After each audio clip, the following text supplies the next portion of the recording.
വന്ദേ മാതരം വന്ദേ മാതരം. ഈ independence day അല്ലെങ്കിൽ republic day ഒക്കെ ആവുന്ന സമയത്ത് നമ്മളുടെ ആവേശം കൂട്ടുന്ന അല്ലെങ്കിൽ ദേശഭക്തി ആ സമയങ്ങളിലൊക്കെ ഒന്ന് അപ്ലിഫ്റ്റ് ചെയ്യുന്ന ഒരു പ്രധാനപ്പെട്ട സോങ്ങാണ് ഈ വന്ദേ മാതരം എന്ന് പറയുന്നത്. അപ്പൊ ഈ വന്ദേ മാതരം ഒരു സമരഗീതമായി ഏറ്റെടുത്ത് സ്വാതന്ത്ര്യത്തിനായി പോരാടാൻ ഇറങ്ങിയവർക്ക് എത്രത്തോളം ആവേശം ഉണ്ടായിരിക്കും. ബങ്കിം ചന്ദ്ര ചാറ്റർജി 1870-കളിൽ ബംഗാളി ഭാഷയിൽ എഴുതി 1896 കോൺഗ്രസ് സമ്മേളനത്തിൽ രവീന്ദ്രനാഥ ടാഗോർ ഈ കവിത ആലപിച്ചതോടെയാണ് ദേശമൊന്നാകെ ഇത് ഏറ്റെടുക്കുന്നത്. അതെ, വന്ദേ മാതരം മുഴുവനായി തന്നെ പാടിയിരുന്നു. അത് കോൺഗ്രസിന് അവകാശപ്പെട്ടതാണ്.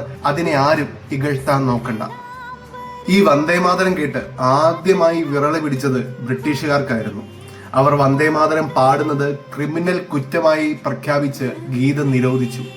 1905 മതത്തിന്റെ അടിസ്ഥാനത്തിൽ ബംഗാൾ വിഭജിക്കാൻ ബ്രിട്ടീഷുകാർ തീരുമാനിച്ചപ്പോൾ ആവേശകരമായ ഈ ദേശഭക്തി ഗാനം ഇസ്ലാം മതത്തിൽപ്പെട്ട ഹിന്ദുക്കളുടെ കയ്യിൽ രാഗി കെട്ടിക്കൊടുത്ത് പാടി സമരത്തിന് ആവേശം പകരുന്നതുവരെ ഇതൊരു മതഗീതമായി ആരും ചിത്രീകരിച്ചിട്ടില്ല. ഇത് മുഴുവനായി തന്നെ പാടിയിരുന്നു. അന്നു മുതൽ വന്ദേമാതരം ഐക്യത്തിന്റെ ഗീതമായിട്ടാണ് അറിയപ്പെടുന്നത്. രാഷ്ട്രത്തിന്റെ അഖണ്ഡതയെ ചോദ്യം ചെയ്യുന്ന ഇടങ്ങളിലെല്ലാം വന്ദേമാതരം ഉയർന്നിട്ടുണ്ട്.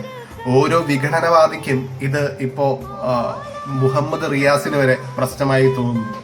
സെക്യുലർ രാജ്യമാണ് ഇതാണ് എന്നൊക്കെ കുപ്രചരണങ്ങൾ അഴിച്ചുവിടുമ്പോഴും 1947 സ്വാതന്ത്ര്യത്തിന് മുമ്പ് തന്നെ ഇന്ത്യയെ മതത്തിന്റെ പേരിൽ വെട്ടിമുറിക്കുന്നതിന് മുൻപ് തന്നെ ഈ ഗാനം മുറിച്ചിട്ടുണ്ടായിരുന്നു.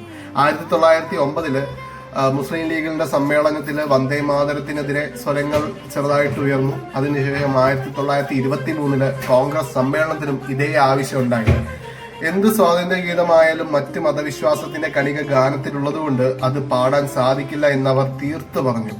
വർഷങ്ങൾക്ക് ശേഷം 1937 കോൺഗ്രസ് സമ്മേളനത്തിൽ മുസ്ലിം ലീഗിന്റെ ആവശ്യപ്രകാരമാണ് അത് വെട്ടിമുറിച്ചത്. ശേഷം മതരാജ്യമായാൽ മാത്രമേ തങ്ങളുടെ വിശ്വാസം പൂർണ്ണമായി ആചരിക്കാൻ കഴിയൂ എന്ന പേരിൽ രാജ്യവും വെട്ടിമുറിക്കപ്പെട്ടു. അതിനും കോൺഗ്രസ് വഴങ്ങി.